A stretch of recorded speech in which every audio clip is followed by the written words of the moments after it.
Hey, what's going on, everybody? Samuel Akem here, and I'm back with another one. Today, we're going to be talking about a deep dive into Montana's 2024 schedule. We're going to be looking at Michigan's recruiting violations, which I don't think relate to, basically the sign stealing and everything that was going on last year. I think these are other violations that they've now been suspended for after Harbaugh has left, after they've won the national championship. We'll get into that. The transfer portal opened last week on Tuesday. We will talk about that. The NCAA accepted new transfer portal rules, the proposed college football Super League divisions. They supposedly released a graphic of what those divisions would be and what are the 10 teams in that rotating bracket or that rotating conference would be out of those last 10 teams out of a total 80. We'll talk about that. Johntay Porter has been banned from the NBA for life. We will get into that. 2-minute warning and helmet communication is now officially coming to college football in 2024. We will be talking about that. The NFL draft is this week. Exciting stuff. We are definitely going to talk about that. And then Virginia colleges will be able to directly pay athletes for NIL under this new law that we are going to discuss. Make sure you guys hit that like button. Make sure you guys hit that subscribe button. I appreciate you guys coming to tap in with me every single week. We are going to be getting into a lot of these great topics. Make sure you guys hit the subscribe, hit the like, leave me a comment, and we will get straight into it. So first things first I want to do is I want to look at Montana's 2024 schedule.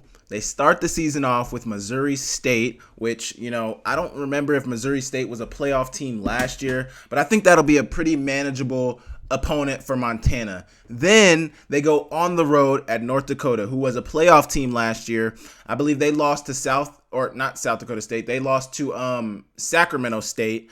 Big Sky opponent. North Dakota used to be in the Big Sky, so we would see them, I think, every other year. Whenever, they got a lot of teams in the Big Sky, so we wouldn't always see them every year, but we played them quite a bit. I played them twice in my career. The 2016, I believe they came here. We beat them here, and then we went there in 2018, and we lost. It might have been 2017, though. No, it was 2017. We played them in 2017 here, and we beat them, and then 2018, we went there, and we lost to them, and I remember that game. It was crazy. It was like first 5-6 minutes of the game, it was in the first quarter, and we were down bad. Like they jumped us. They have a really nice stadium. They play really good hockey at North Dakota, but they play good football there as well. They beat North Dakota last year. They were pretty competitive in the Missouri Valley last year, but I think that's going to be the first test for Montana, especially it being on the road early on in the season, especially early on when they might be trying to figure out their quarterback situation, might be juggling between a couple of quarterbacks. I think that could be a game that they could stumble on. I think Montana is going to be really good defensively. I think Montana is going to have weapons offensively, but it's who is going to be throwing them the ball, and also the offensive line. How cohesive is the offensive line going to be at that point in the season? I think the offensive line got better as time went on last year. How will that play itself out this year? Will their offensive line be ready to go week one, or will it take them some weeks to get their get things settled, get their bearings underneath them? I think that is a game to pay attention to. I could see them being 2-0 after that week. I mean, there's only two options. I mean, there's not actually two options. They could be 0-2, they could be 1-1. I don't know. I see them winning that Missouri State game. I could see them dropping that North Dakota game, but then Morehead State, I think that's another game, where they can beat up on an opponent potentially. I don't know how good Morehead State is going to be. I don't want to look past any of these teams. I don't want to disrespect any of these teams, but I'm just basing it off how these teams were last year. Morehead State was not very good last year. Missouri State was not one of the better teams in the Missouri Valley last year. North Dakota was good. So I could see them being 2-1 or 3-0 going into week 4 against Western Carolina. Western Carolina is another team who played pretty good defensive football last year. I believe they're in the SoCon conference, played pretty good defense last year, pretty good offense, but they were really good early on in the season. They fell off later in the season, and weren't able to finish the season and make the playoffs. I could see Montana. I really want to say that Montana will be 3-1 at worst going into this Eastern Washington game. 3-1 at worst. I think they can handle Western Carolina. I think they can handle Morehead State. I think they can handle Missouri State. That North Dakota game is the one that worries me. Not that I don't think they can win. North Dakota was a good team last year, but I do know that Montana has had trouble winning at, I believe it's called the Alaris Center. Like I said, really nice dome, really bright lights. I mean, it's amazing. I think that's a game they could struggle at. So I'm going to say 3-1 going into week 5 against Eastern Washington to start conference play. Eastern Washington is another interesting date. because, Eastern Washington, that red turf. I don't know if Montana has won on the red turf yet. I know we went there in 2021 and we're very close to winning on the red turf. We did not win. We lost 34-28. Really tightly contested game, back and forth. It was on national television or regional television, whatever you want to call it. It was on ESPN2. A lot of eyes watching, really contested game, but we ended up not winning. I think this could be the year that Montana gets the win on the red turf. I think if any year that Eastern Washington was not at their best and Montana was on the better side of the Big Sky Conference, I think this would be the year for them to get it. But weird things happen. But I'm going to say 4-1 following that Eastern game going into Weber State. I think they handle Weber State. Not going to get too deep into that. I think they handle Northern Arizona. Although Northern Arizona is my dark horse for the Big Sky in 2024.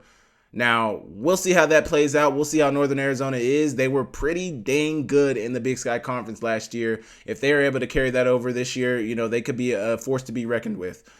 They just lost Daniel Craig Britt. Obviously, he probably didn't win the job in the spring, or he didn't feel like he was going to win the job and going into fall. So, he decided to enter his name into the portal. Not so sure who their quarterback is at the time, but I think they're a pretty good squad. They played a lot of the teams in the Big Sky very tough last year, but I think Montana can get that one, especially at home. I think Weber State, Northern Arizona, they should be able to handle that. Northern Colorado, no offense to you guys, but that should be a game to get guys healthy, get guys reps, and hopefully they see this so they take this personally, because I love when people clap back at me, but I think Northern Colorado will get that at Northern Colorado. At Cal Poly, you got to show me. I believe Montana will be good there. UC Davis is another game to cause you to pause. They were pretty good last year. They probably should have been a playoff team last year.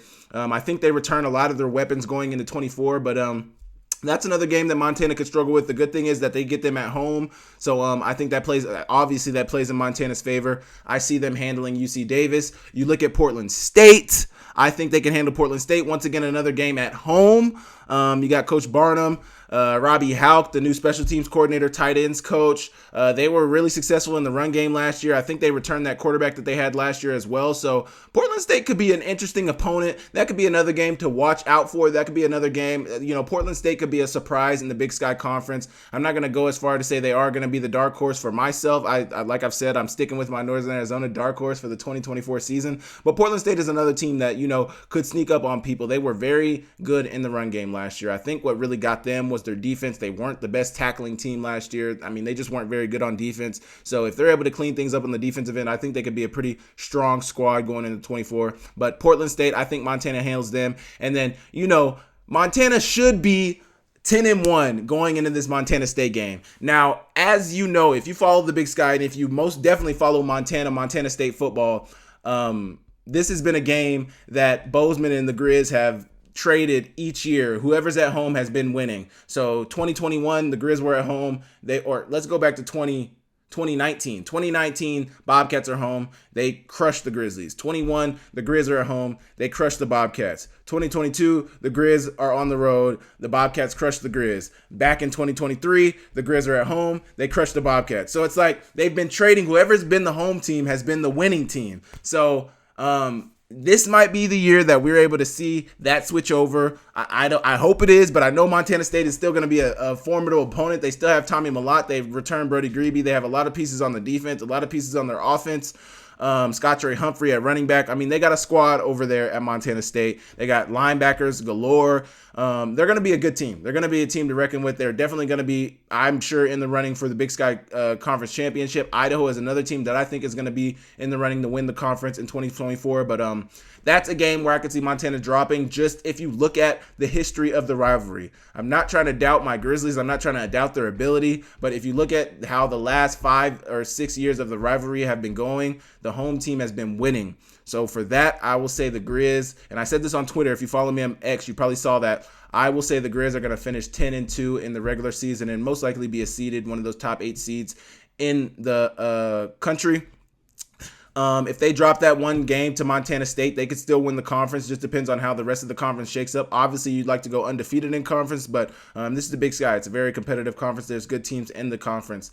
So those are my That's my prediction for the Grizzlies season going into 2024. We're about to hit the summer. We just finished spring ball. I think the Grizz look pretty strong. I think they have a lot of good pieces, a lot of transfers coming in. They're looking really good. Obviously, there's things that they got to get cleaned up. There's a lot of quarterbacks, but we don't know who the quarterback is. So those are some things that need to be cleaned up. But I feel confident about the Grizz going into 2024, and I feel confident about them being able to finish the season 10-2. You guys leave me a comment down below of what you think about that, and we are going to move on. Michigan recruiting violations announced by NCAA after probe into Jim Harbaugh era. So even though this was remnants from when Jim Harbaugh was at Michigan, he's now gone, so he's not going to have to feel the brunt of these violations. The NCAA announced Tuesday that an investigation into the Michigan football program during Jim Harbaugh's tenure as head coach has resulted in the discovery of recruiting violations. Now, I think it's worth noting that like recruiting violations could be a litany of things, like, you talk to a player outside of the designated time that you were allowed to talk to a player.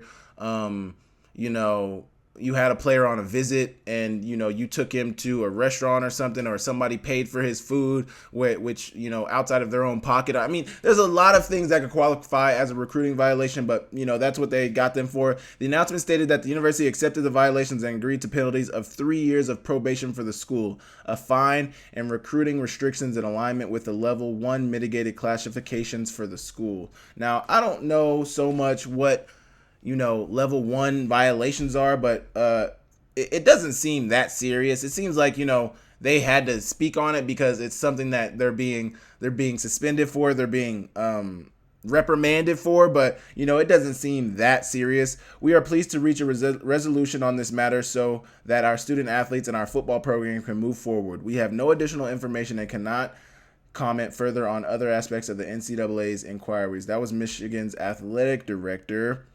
It is noted that 5 individuals who currently or previously worked for its football program agreed to the violations and penalties. However, the announcement added, one former coach did not participate in the agreement, and that portion of the case will be considered separately by the Committee on Infractions, after which the committee will release its full decision. Harbaugh wasn't named explicitly in the announcement, instead being referred to as the former football head coach. As part of the resolution, the university agreed that the underlying violations demonstrated a head coach responsibility violation, and Harbaugh failed to meet his responsibility to cooperate with the investigation. Harbaugh's attorney also released a statement claiming that his client's participation in the case should have concluded when he filed a lengthy response to the notice of allegations. Interesting.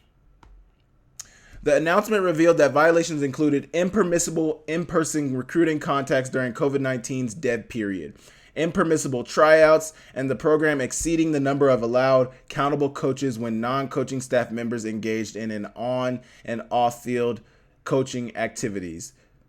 So, like I said, there's a bunch of things that can qualify, like talking to a player during COVID-19 dead period, impermissible tryouts. So I think that probably means like they probably worked out players to see, they probably worked out players when they're, I don't know if that's allowed or, in a time when you're not supposed to work out players, and the program exceeding the number of allowed accountable coaches when non-coaching staff members engaged in on and off-field coaching activities. That seems very confusing to me. I don't really understand that one, but a couple of violations. I don't know really what what these suspensions mean. I don't know if that means like the school can't participate in postseason play, or like, good thing they got their championship now. So that, they would want to get another one, but it's like, I don't know what these ramifications mean for the University of Michigan. I don't know if that's going to be, anything that's really going to hurt them. The coaches who participate in the agreement can immediately begin serving their penalties, which include 1 year show cause orders consistent with level 2 standard and level 2 mitigated classifications of the respective violations. However, potential violations and penalties for Harbaugh are still pending. What kind of penalties would they be able to bring down for Harbaugh? He's already gone. He's gone. I don't know, but that's interesting. And I think it's very interesting that like they're getting them for recruiting violations, but what everybody really wants to know, and I'm sure when this popped up on everybody's timeline, everybody's like, okay, what about the sign stealing? When are they going to come to a resolution on that? Like, what is the verdict on that? People want to know about that. You're giving us the wrong information right now. The wrong information. We want to know about what happened with the recruiting or the sign stealing of Michigan. Were they stealing signs? It seems like, I don't know, the evidence seems to point to the fact that they were doing something illegally in terms of signs and, play calls and things of that nature. But nobody's able to figure out, or nobody's able to be told, like, what were those violations? Can you guys give us an idea of what those violations were? Either way, Michigan is being reprimanded by the NCAA. This seems like kind of like a slap on the wrist. I mean, I don't know what the overall ramifications for them in postseason play will be. They just had the new 16-team playoff is now coming into effect. I would guess that Michigan will probably be pretty good in the Big Ten this year, but you're adding a bunch of teams to the Big Ten, so it's going to be a competitive conference. Ohio State seems to have a lot of weapons. I mean, Jeremy Smith, the receiver, looks like a dog. Emeka Ibuka is going back. I don't know about their defense, but, going to be very interesting for Ohio State this year. Very interesting for them this year. You guys let me know what you think about these. Do you guys think they're a slap on the wrist, or do you think it's bigger than, I'm trying to make it out to be? Or do you think, same as me, like, this is cool, but, like, I want to know about the sign stealing. What happened to the sign stealing? You guys let me know in the comments, and we are going to move on. Okay, so this is kind of a big story in college football, especially with Colorado. And so the transfer portal officially opened on Tuesday, April 16th. We saw a wave of players get in the transfer portal from their universities. A couple of players from the University of Montana jumped in the transfer portal. Cormani McClain from Colorado, who did his commitment on $1 million worth of game with Gillian Wallow.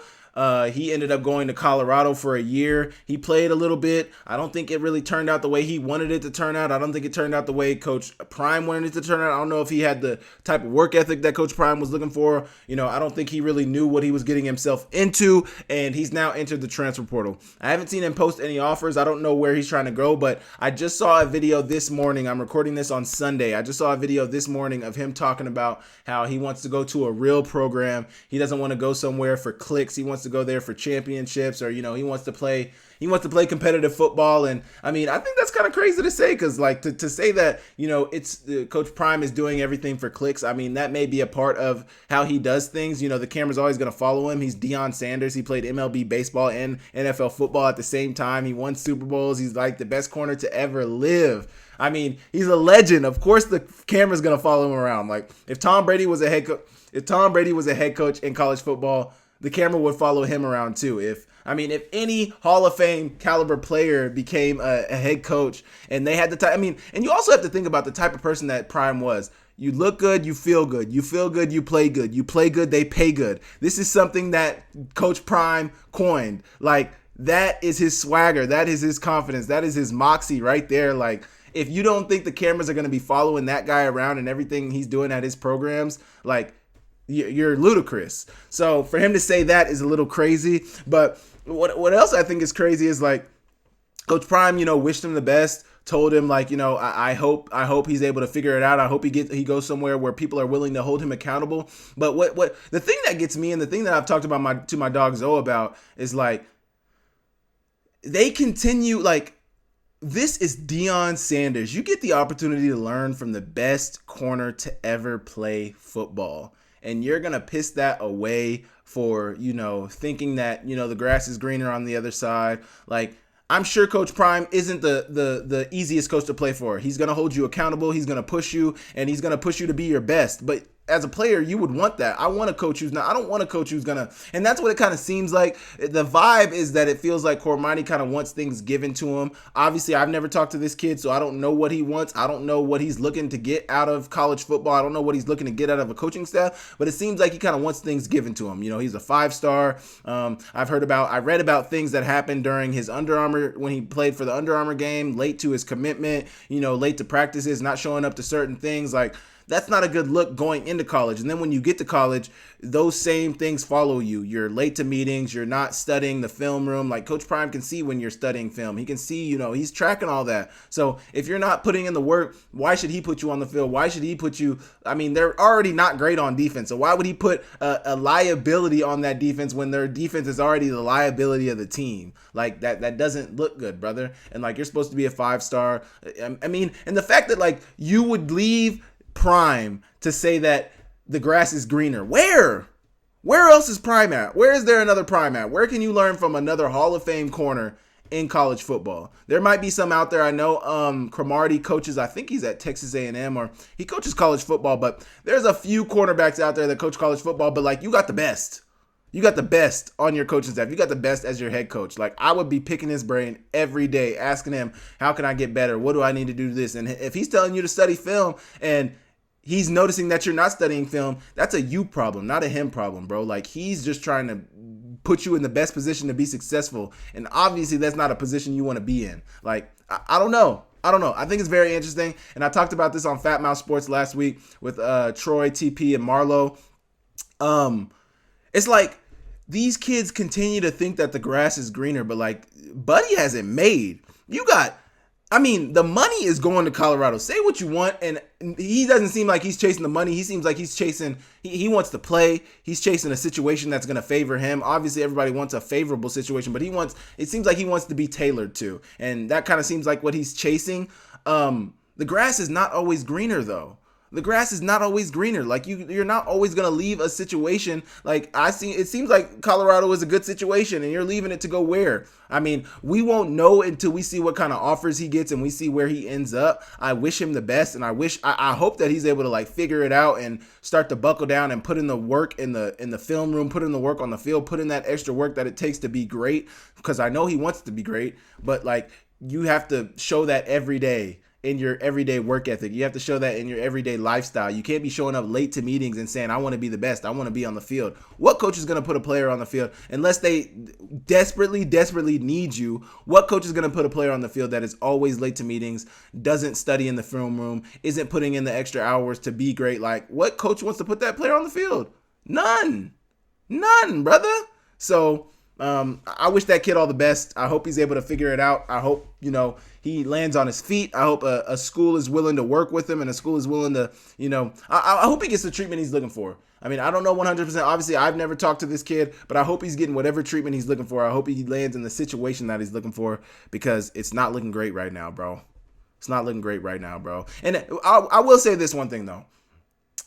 There was he jumped in a space and fans were basically like bashing him and telling him like you had it made here, bro. You're a bum. Like, we don't want you. Like, you can have your opinion, but to bash a kid who's probably 19, 20 years old, he's probably 19 because he was only a true freshman last year. Like, this kid is like 19 years old. Why would you go into this Twitter space and start to bash him and tell him like he's dumb? Obviously, you guys wanted him at your school, or else you guys wouldn't be in this space yelling at him, telling him he's dumb, telling him he doesn't know what he's doing. Maybe he is making a mistake, but let this kid learn on his own. You don't have to go bash him and make him feel even worse or try to put him even more down in the dirt. Like, you don't have to do that. That's not going to help anything. You guys aren't changing his decision. He's already made his decision. And I'm sure he didn't have the fans and the fans weren't in mind when he was making this decision. He was making the decision based on what makes sense for him and what makes sense for his family and what makes sense for his future. Whether you agree or disagree with that, whether you think it's right or it's wrong, because I don't think it was the right decision. You're playing for Deion Sanders, but that doesn't mean I'm going to go bash him and call him dumb and call him stupid and say like you're never gonna be anything. Like, no, like I hope he ends up the best. And obviously I'm not a Colorado fan, so I'm not attached to it like that. But even if a Montana player left, like, I wouldn't feel that way, because it's not that deep, bro. This is his life. Let him make decisions for his life, and just wish him the best. If it turns out well, it turns out well. If it does not turn out well, then that's on him. Like, that's his demons he's going to have to deal with. Those are the decisions that he made. And as a grown-up now, with this NIL, with the way college football is going, with the transfer portal, you can jump in the portal. But just realize that it may not be as sweet for you at that next destination as it was now. So those are my 2 cents on the transfer portal open up. A lot of players in the transfer portal. It's going to be a crazy summer. It's going to be a crazy spring recruiting period for a lot of these colleges. I know some of these players who are jumped in the portal are going to be getting accosted a lot by a lot of these teams. Go get somebody. Go get somebody that can change your program around. Hopefully Cormani is one of those players that can change a program around. I know he has all the ability. I know he has all the skills. It's just, can he put it all together? We will see. You guys leave me a comment. Let me know what you think about this, and we will move on. The NCAA has accepted new transfer portal rules. Now, I don't want to talk about this too much because we just got done talking about the transfer portal, but players can now, the NCAA is adopting a new rule that will be a game changer for student athletes who want to transfer schools. Athletes who meet academic requirements will be allowed unlimited transfers and will be granted immediate eligibility under the new rule system. This is kind of wild. As long as they meet academic requirements. So that means, I think like if you're probably a senior, you got to be like a grad transfer. Or like if you're a junior, you got to be like, I'm sure you probably got to be like caught up with your credits. Like you can't be on academic suspension. Like there's probably some rules and regulations along those lines. But as long as like you fit that criteria, you can transfer for wherever you want. I mean, this is free agency. Like this officially makes college football like a professional league. You have the free agency system, which is the transfer portal. You have the NIL, which is like the salary cap, but there's no salary cap. So it's not a salary cap. It's an uncapped free agency, free for all football league. You can go wherever you want. You can make as much money as you want.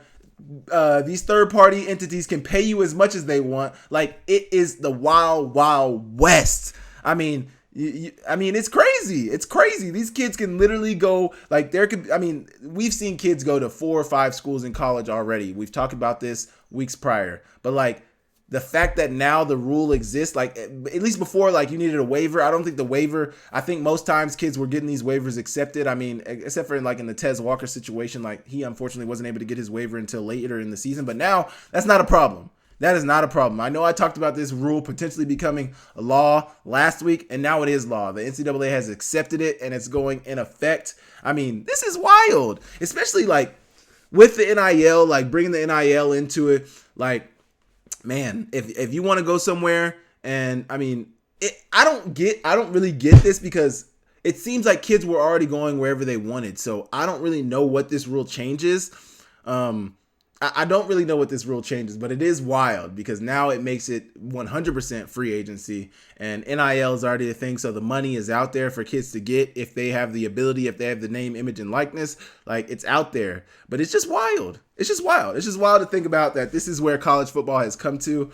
I know NIL was something that was needed for such a long time, and now that it's here, now we have the free agency aspect of it. So it's like, I don't know if this is really going to affect college football like that because it already seemed like kids were transferring wherever, whenever they wanted. I would be interested to see like the transfer portal numbers. That should be something, I would check on3 to see the transfer portal numbers at this point in the year. And like this past winter when this past winter session had just started in January, and then like where the transfer portal numbers are at this time next year or even in the fall, like where, like, will this affect the transfer portal numbers or will it be the same amount of guys entering and leaving going into the transfer portal? Like, I don't know what big effect it would have because I didn't think there was regulations on if a kid could transfer or not before this. And now you put this in and it's like, okay, so now they can't, like anybody can transfer, but I thought anybody could transfer already. I thought you could go wherever you wanted already.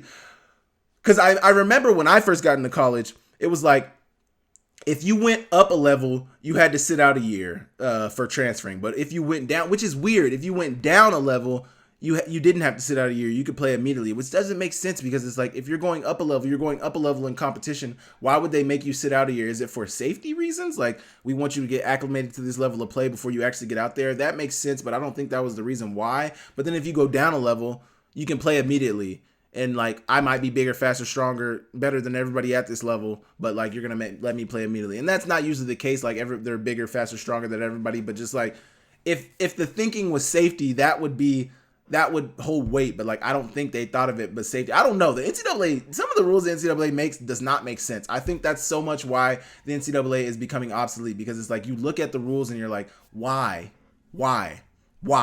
Like NIL, them being against NIL for so long. It's like, why? This is my name, my image, my likeness. Why can't I profit off of all that for myself?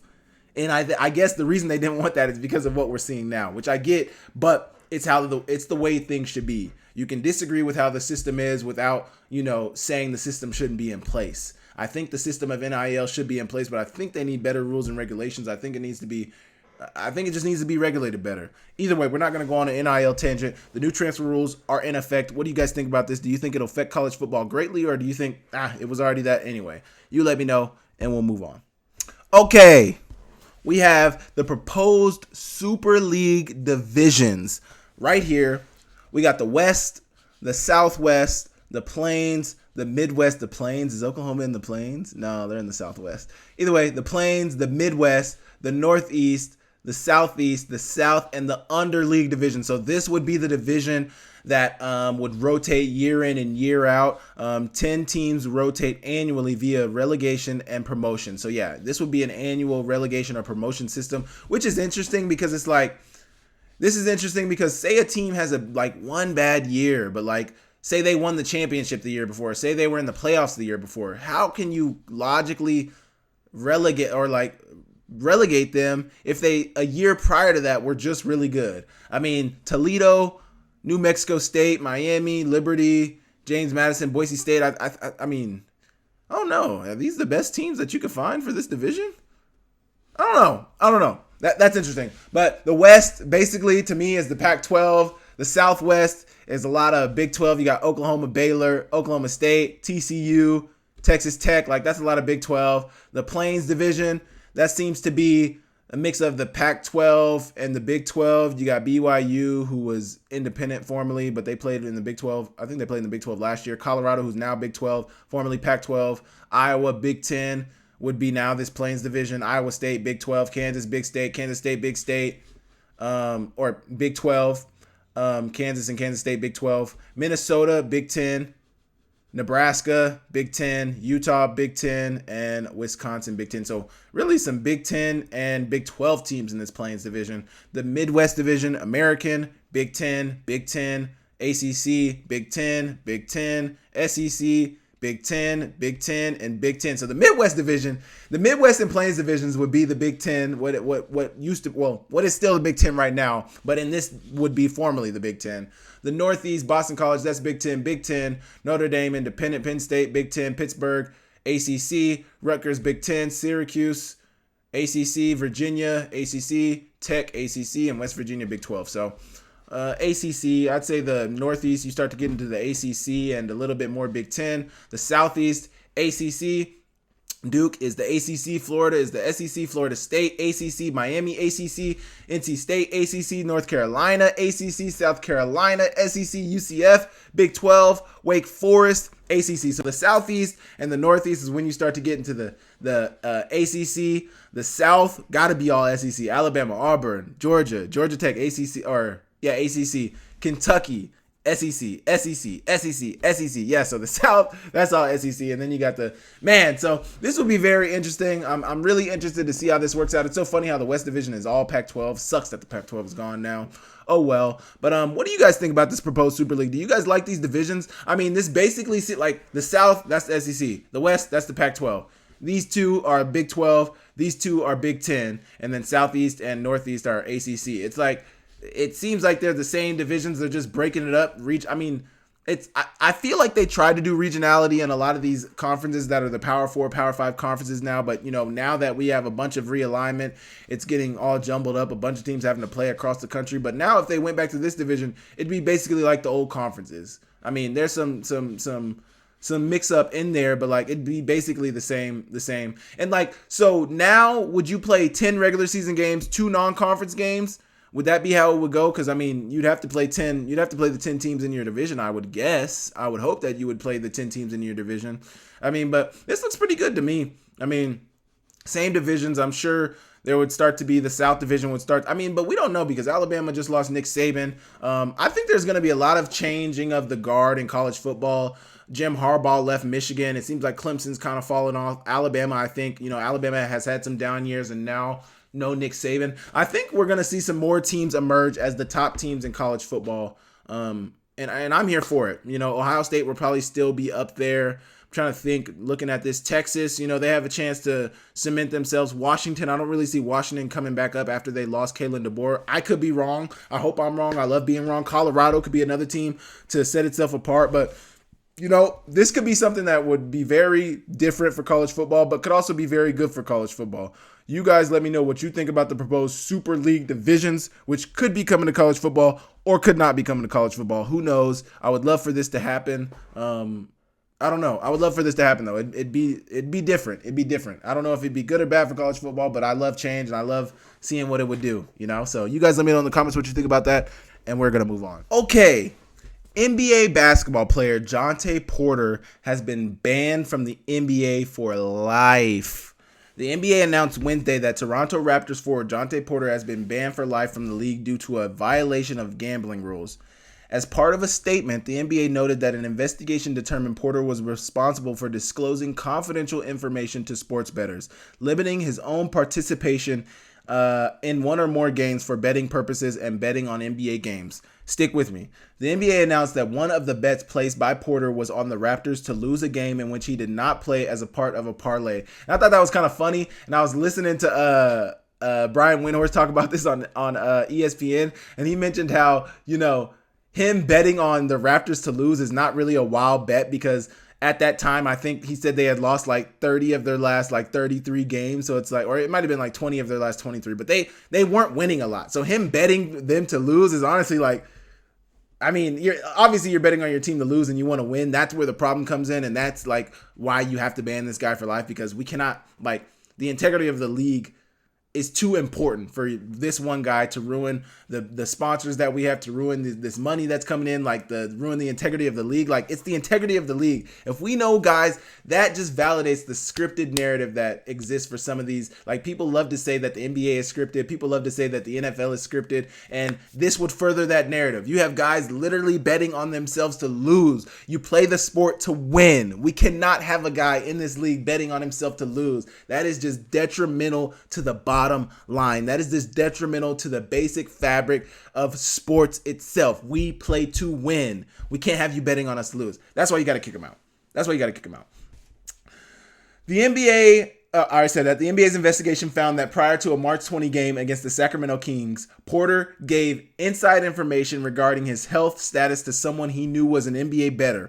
Another NBA bettor who knew Porter used that information to place an $80,000 prop bet related to Porter's statistical output. Porter played only 3 minutes in the game, claiming that he felt ill, but the $80,000 prop bet, which would have netted the bettor $1.1 million, was not paid out due to the suspicious betting activity. So this is crazy, and obviously, like it's so funny because like Johntay Porter is not a very known player. Like, I didn't even know Michael Porter had a brother until this Johntay Porter situation. They started talking about his situation, tore his ACL a couple times in college, entered the draft despite having tore his ACL and being in recovery from it. Ended up making a G League squad. I can't remember who he got picked up by, but he got picked up as an undrafted free agent, got cut and eventually made it back, and now he's playing for the Raptors, and he had been playing well for the Raptors. So it's like, he kind of ruined his career, but it's like anybody on some of these betting sites who sees that Johntay Porter is the most winning bet for the night, it's like, who the hell is betting on Johntay Porter? This guy barely plays. Nobody even really knows about this guy. Who would win $1.1 million on Johntay Porter? Who in the first place will put $80,000 on a very unknown player to hit some prop bets that are, sketchy at best? And you're winning $1.1 million and we're not supposed to feel, that's not supposed to be suspicious? Come on, bro. There's no way you guys thought that this was gonna, there's no way you guys thought that nobody was gonna notice anything wrong with that, bro. Like, that's what gets me. Obviously, I don't play in the NBA. Obviously, I'm not making any $80,000 bets on anything. But, come on, bro. Come on. What are we doing? And it says that he only, his net winnings from all of his bets made during his NBA career were I think $21,000. So it's I think he made $2.4 million in his NBA career. And he could have made more. They said he looked like he was going to be able to sign an extension with the Raptors. He had been playing really well. They had been dealing with some injuries.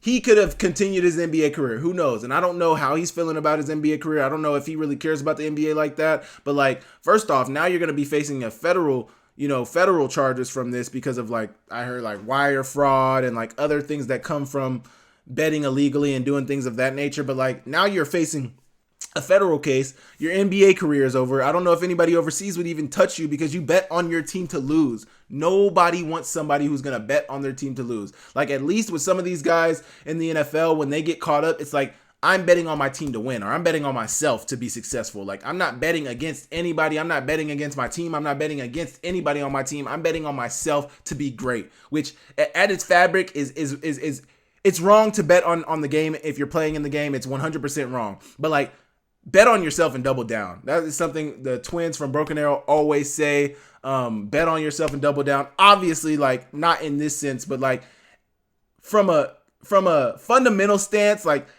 you love people who bet on themselves, not literally, not financially, but like you can see the differences in what is wrong and what is right in this situation. Johntay Porter betting against his team is wrong on so many instances, and that's what it boils down to, bro. It's like, man, and that's what I was getting at. Over $21,000. You netted $21,000 in winnings, which is probably gonna get eaten up in lawyer fees or whatever. And I mean, like, $21,000, and that was the thing about the Calvin Ridley situation, because I think he was supposed to make like 10 or 11 million that season, and he blew it away for like a $5,000 bet. It's like, bro, what are we talking about now? No, I'm not even gonna justify it. Like, we just can't have it. We cannot have it. It's dangerous, and it's malicious, and it puts the whole league at jeopardy. That's why you got to put the foot down. Adam Silver had to put his foot down. They said there were about 3 lifetime bannable offenses in this one instance. Like, there were 3 instances that happened in this situation where that would have warranted a lifetime ban, but he had 3. So, I mean, you gotta put your foot down. You can't do a year ban. You can't do a 2-year ban. Like, you have to set a precedent. Like, this will not stand. And that's why Calvin Ridley got a year in the NFL. And the other, I think it was Isaiah Rodgers, I want to say, for the Colts. Whatever the Colts player's name was, got a year ban too, because it's like, we cannot set this precedent. I bet the next player in the NFL that gets caught up, I would not be surprised if the next NFL player that gets caught gets a lifetime ban. Just to, like, it would suck that you have to be the example, but it's been popping up more and more. I mean, online betting is becoming more prevalent, so obviously we're going to be having more instances of players, betting on games and things of that nature. You have to put the foot down. You got to let them know, we cannot have it, guys. We cannot have it. So you guys let me know what you think about the Johntay Porter situation. Are you an NBA fan? Have you been paying attention to this? What do you think about it? Leave a comment, and I will move on. Okay. 2-minute warning and helmet communication is officially coming to college football during the 2024 season, the NCAA announced. Now, I did receive confirmation that the FCS will not be a part of this, and if an FCS team is playing a Power 5 school or an FBS school, the FBS school is not allowed to use it. Now, I did see that FCS schools can request to have this technology, but I don't foresee a lot of FCS schools having this just because of funds, from a fund standpoint. I mean, I know a lot of the Blue Bloods can probably afford this. NDSU, Montana State, South Dakota State, like, these are schools that can probably afford this technology, but like, I don't think, I'm sure Montana, it doesn't make sense for Montana to have it because their opponent, like, it's probably an equality thing. Like, if you're going to use it, your opponent has to have the ability to have it too. And a lot of these universities cannot have this technology. So I'm sure Montana and all these schools are probably not going to get it. So, sucks for FCS football, but I would be interested if the 2-minute warning is going to be for FCS football. I'm sure that probably will be something that will carry over for FCS football, but man, these are crazy changes. I don't really see the 2-minute. I mean, the 2-minute warning, that matters because that's like an extra timeout. Like, that is going to change the ending of games. It is. That is going to be big time for some of these teams to get this 2-minute warning. It's going to lose some people some games. It's going to win some people some games. It's going to be exciting. And the helmet communication, I'm interested to see how it works out because obviously you just hear the play in your headset. No more looking at calls. No more looking at signals. Obviously, you still need signals for, like, hurry up when you can't have your quarterback say the call to everybody. But, this is exciting. There's exciting things happening in college football. Man.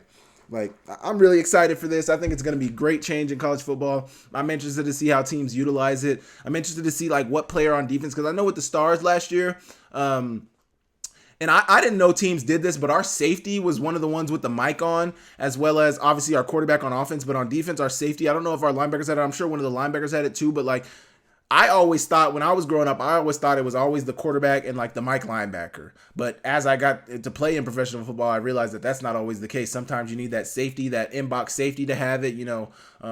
I don't know. I would be interested. I'm sure it's probably safety, linebacker where it stays, but maybe sometimes the D lineman has it. Who knows? Like, I don't know now because now I saw that it was a safety and I had always thought that it was that Mike linebacker. So it'll be interesting to see how teams utilize this. Is it just based off who's your best captain on the defense? I would gotta believe it can't be a corner because they're so far out. They can't communicate the call to everybody, but we'll see. we'll see. This is going to be exciting. Do you guys think that this is something that the FCS needs, or do you guys think it's, it's whatever? I don't think it's something that necessarily the FCS needs. I think it could benefit the FCS, but, I do like the 2-minute warning. I hope that is something that we see at the FCS level.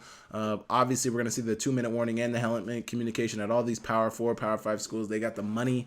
That's what it comes down to. It's going to make college football more exciting. For sure. Okay, we have the NFL draft this weekend, and Peter Schrager dropped his top 10 mock, and it's pretty interesting. Obviously, he's got Caleb Williams going number 1 overall, Jaden Daniels going to the Commanders at number 2, Drake May number 3. They got the Giants trading up here to number 4, taking J.J. McCarthy, which would be very interesting because they just paid Daniel Jones a couple years ago. So I don't know what I think about that, but the first 4 picks all being quarterbacks, then the next 2 picks being receivers at, the Chargers taking Marvin Harrison Jr. at number 5, and then you got the Cardinals taking Rome Odunze at number 6, which also is very interesting. They just lost Marquise Hollywood Brown, so they definitely need a receiver to come in there. Joe Alt, Notre Dame, the tackle at number 7. Dallas Turner, Alabama defensive end at number 8. I was just watching some All-22 on Dallas Turner the other day. This guy is disruptive. And obviously, if you guys follow my channel, I've been trying to get All-22 for a long time. I just got All-22 film, and watching Dallas Turner work, that man is disruptive. Love to watch him on film. Really good player. Really exciting. Him going to number 8 to Atlanta. I think Atlanta's defense was honestly pretty good last year, but Dallas Turner is just going to add to that. Malik Neighbors. So I thought this was very interesting. I think it's interesting that they got the Cardinals taking Rome Odunze at 6 instead of Malik Neighbors. I really see Malik Neighbors as like that 1B receiver in this class. I really like Marvin Harrison Jr. Every time I've watched him, I think he's a dog. He's a dog. Man can jump out of the gym. Great hands, can run all the routes, really tall receiver, really fast. He's got the work ethic. I think Marvin Harrison Jr. has all the tools. And obviously, I'm not an NFL evaluator, but I know talent, and Marvin Harrison Jr. has it. Rome Odunze, I love all 3 of these receivers. So I don't want to feel like I'm putting down, and I know in today's age, if you're picking somebody over the other, it feels like you're putting that guy down. I'm not putting Rome Odunze down. I think Rome Odunze is a great receiver. He's got a lot of great traits that are really, really good.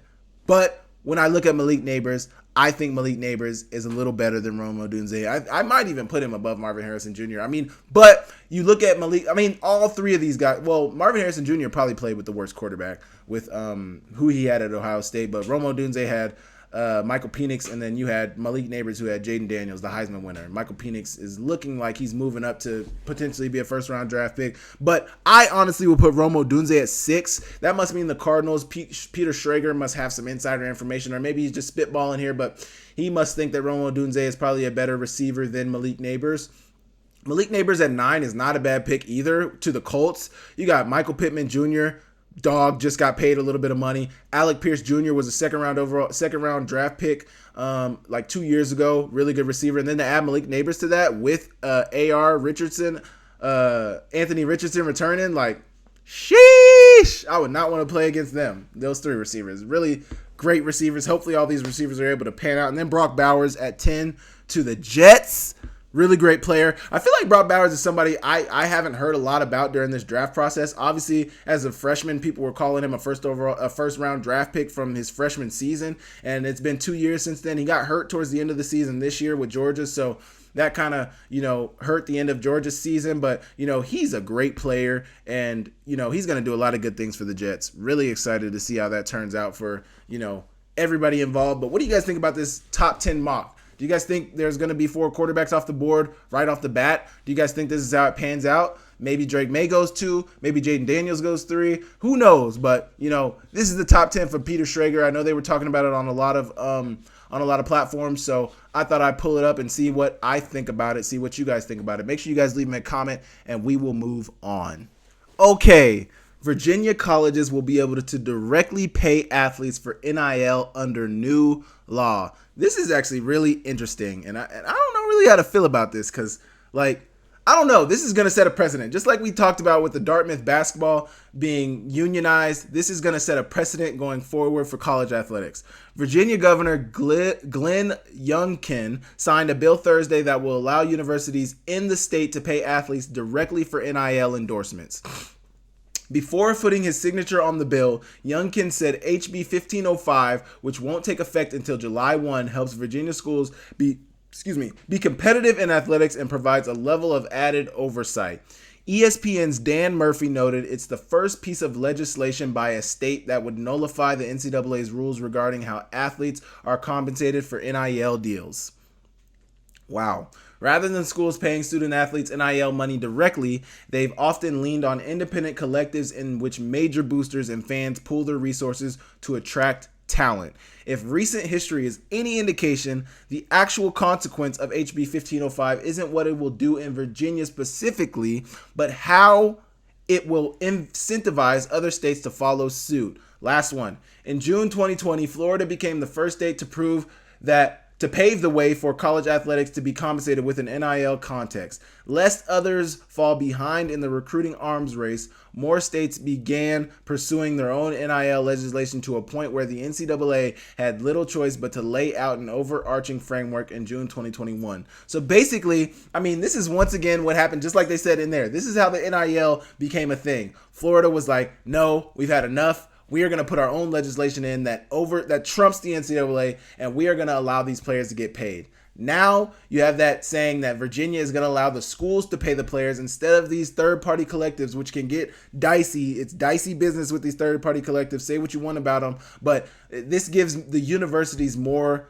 leeway. And we already saw the union ruling with the Dartmouth basketball. I'm sure this plays a part into that. It's just like these governors, these governments, these state governments are getting involved until there is some federal legislation on NIL and universities paying players. Like these governments by state case are getting involved. It's like, no, the NCAA clearly doesn't know how to legislate this. They clearly don't know what they're doing. So take it out of these third-party NIL. I'm sure in Virginia, these third-party NIL collectives can still, do what they do, collect money and pay them out to the players, but they're giving the school the leeway to be able to pay these players as well so that, potentially these NIL collectives aren't needed. Or now, will the NIL collectives or the booster clubs become a part of the university officially so that is seen as the university paying the players? I don't know really what the ramifications are of this, but I think the biggest ramification of this is that it's going to incentivize other schools to do so as well. So like now you should start paying your players. Now you should start, you should get involved in the efforts. You should get involved in the efforts of paying your players. You should get involved in the efforts of, trying to take the NCAA out of the equation. You should get involved in trying to help this situation instead of hurting this situation. I think it's genius from Virginia. I think, like I said with Dartmouth basketball, I keep saying it, this sets a precedent going forward. How many states and when will other states follow suit is the next question to be answered, but definitely something that's very interesting, definitely something that's going to change college football, just like a lot of things. It's just like there's just a lot of changes going on in college football, You can debate whether they're good or whether they're bad, but there's a lot of changes nonetheless going on in college football. You guys let me know what you think about this particular change in the comments down below, and we are going to move on. Okay, the last thing I wanted to talk about. I'm not going to say the guy's name, but there was a Grizz fan that called me last week through Facebook, and I can't remember why he said he called me. I think he said he had a question for me, but he called me and he asked me the question and I answered. I can't 100% remember what the question was, but I remember what he said towards the end of the conversation. It touched me, man. Like, he asked me something about Grizz football, or he asked me something about something going on in Missoula, and, I answered him, and then, he let me know that, he's like, man, like, the fans, they really appreciate you, like, and I really appreciate you, and I appreciate how nice you are to our children. Like, I appreciate how friendly you are when people see you around town. Like, and like, I just wanted, who you're talking, who I'm talking to. I appreciate that, man. Like, you don't know how big sometimes just one little comment can change somebody's week, or you don't know how one little comment can affect somebody's mood. And man, like, you really brought me up last week. I mean, I have a lot going on these days, and there's a lot going on in my head too, just about my life and just, what's going on around me. And sometimes, even though I feel like I smile all the time and I give people good energy all the time, things might not always be going the way I want them to go, or things may not always be as they seem on the outside. So I just wanted to tell you that I appreciate that, and like let everybody else know. Like I feel like I'm always somebody who's out there preaching mental health, and somebody who's always out there telling people like mental health matters. And you guys never know how what you do out there could affect somebody's day, or affect somebody's life, or affect somebody's week. Like you never know. So thank you to you who reached out to me, and it was just a random conversation, but I feel like it was God trying to give me a sign and let me know that everything was going to be okay. And man, like I appreciate it a lot. You have no idea. Thank you so much for your words of encouragement, your kind words of just gratitude. And I'm just thankful, man. I'm thankful for you. I'm thankful for you reaching out. I'm thankful for you doing what you do. And I'm glad that what I do touches some people. I'm glad that the way I live my life, it brings people joy and happiness. I appreciate it a lot, man. I appreciate it a lot. So thank you for that, man. I just wanted to get that out before I finish this video. Once again, I did not ask for questions this week. If you guys are wondering why I haven't asked for questions, I have been on a little bit of a different schedule these days. Like I do record on Sundays now, so my schedule has been a little different. Like I said, I do have a lot going on, so trying to juggle everything and figure out what my schedule going forward is going to be, so that I can be the best me I possibly can be. But some days I'm really tired. Some days I'm just exhausted, and I'm just trying to get used to all of it. So I appreciate you guys continuing to tap in, man. I appreciate you guys supporting me. As you guys saw last week, I'll be working with FCS Nation Radio this year, covering the Big Sky. So me and DJ Coulter, another former Grizz, will be co-hosts covering the Big Sky and giving our takes. Obviously, I'll still be dropping content on my channel. I'll still be dropping my breakdowns. I have access to all 22 film now. I don't know if it's going to be a lot of FCS film. I have a lot of FBS all 22 film.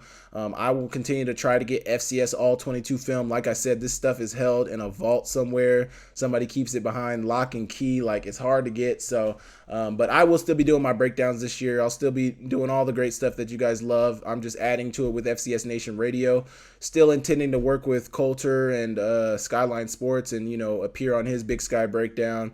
I don't know if Akem's Akem will still be a thing, but I still plan on doing the Grizzlies Sports tailgate, pregame, and postgame show. So those are some of the things that you guys will be able to catch me on this football season. Trying to grow in this media space, trying to become a better sports commentator, as you will, and just trying to grow in my professional life. I'm 26 now, going to be 27 in August, so trying to figure out, where I fit in this world, trying to figure out what serves me best and what serves my Lord the best. So, that's what I got going on, and I appreciate you guys coming along for the ride. So thank you guys so much. I will catch you guys next week. I appreciate you guys continuing to watch my videos. Thank you guys so much as I grow my channel, as I grow in my life, as I grow as a man. Thank you guys so much, and I appreciate you. I will catch you guys next week. See ya.